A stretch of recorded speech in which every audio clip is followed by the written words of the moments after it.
Alright. Just cover on.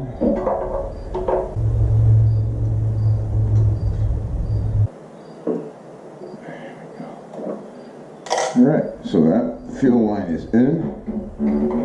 Now we get this over without damaging it. There we go. Easy. Easy. Okay.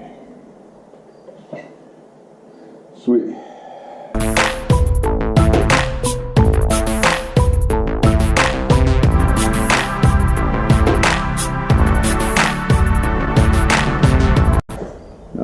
The front. Just put the bolts in.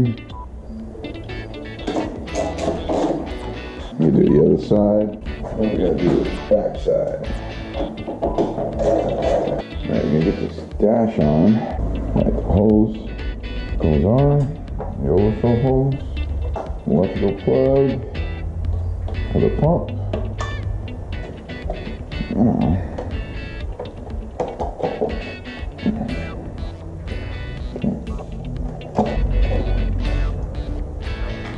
Now we tighten these.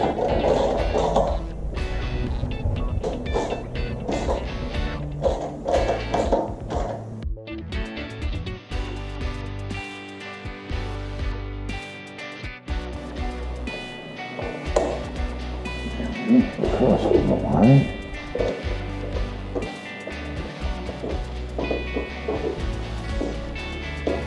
Now to get fuel in this bad boy and see if it runs.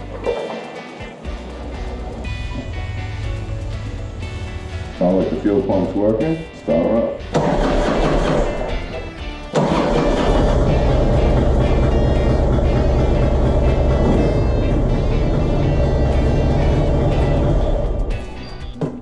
Beautiful.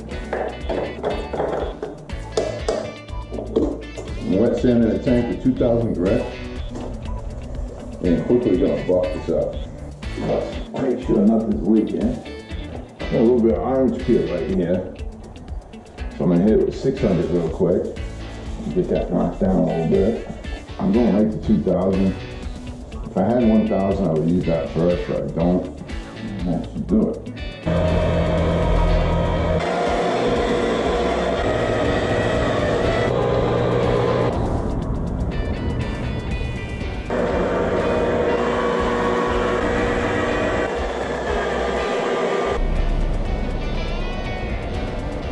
I'm gonna throw some engine brake on. It look nice.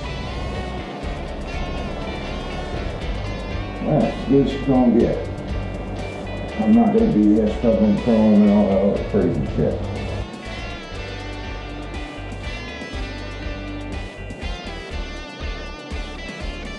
Trick's gonna be going over that way.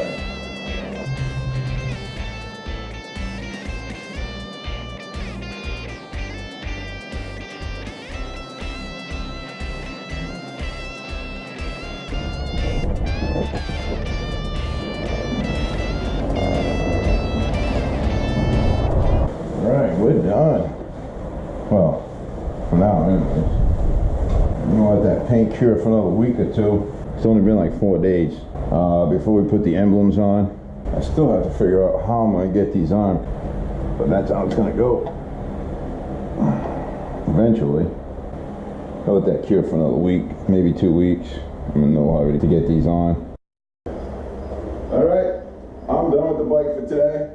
Actually, the only thing I got left is the emblems. Put the emblems on the gas tank, and whether or not I'm going to pinstripe the gas tank, I'm not sure yet.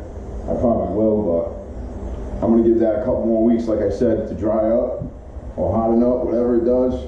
Gas off, whatever, and then I'll do that. I hope you all liked the series on painting the bike. I know it wasn't very technical. It's really, some of you guys might get tired of watching me sand and stuff like that, but it's basically, that's what it is. Sand between every freaking coat. If you're going to do a redneck paint job like this, or a backyard paint job, or whatever kind of paint job you want to call it. It's not a professional paint job, that's for sure. But you have to sand between every single coat to make it look really, really good.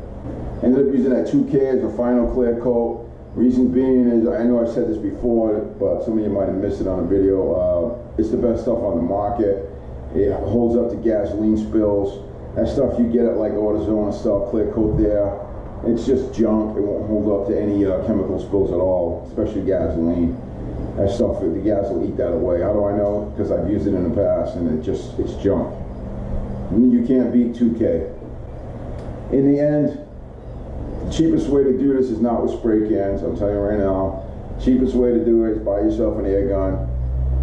Do a makeshift booth. That'd be the best way. A makeshift paint booth out of maybe PVC with some clear plastic, a fan, and one of those AC filters, house filters. That would work a lot better. You would get minimal amount of dust maybe, and maybe you would have less sanding to do. Doing it outside like I did, you have problems with bugs and dirt flying around and getting stuck in paint, so I have to do quite a bit of sanding in between coats. And it's more work that way. I think if I ever do this again, I will make a makeshift paint booth.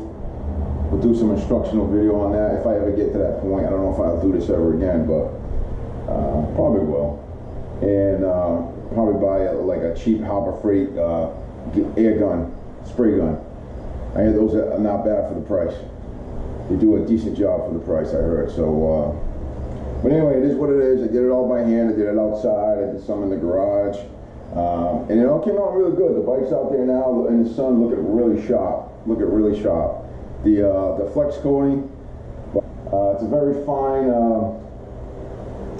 metallic, multicolored metallic coating, and it pops really nice off the green, off the neon green color. So I'm going to do another video which is going to be revealing the bike and how it looks and some different angles and stuff like that, and that's all it's going to be. So stay tuned for that. In the meantime, help support the channel by sharing and liking videos. Share them on your favorite like Facebook, Twitter accounts, whatever. Spread the word. And let's go through the links I have. There's a bunch of links down below in the description of every video, especially the review videos. I'll put a link to the item if I think it's a good item or whatnot. It doesn't cost you anything other than a little bit of time to go through the links that I have.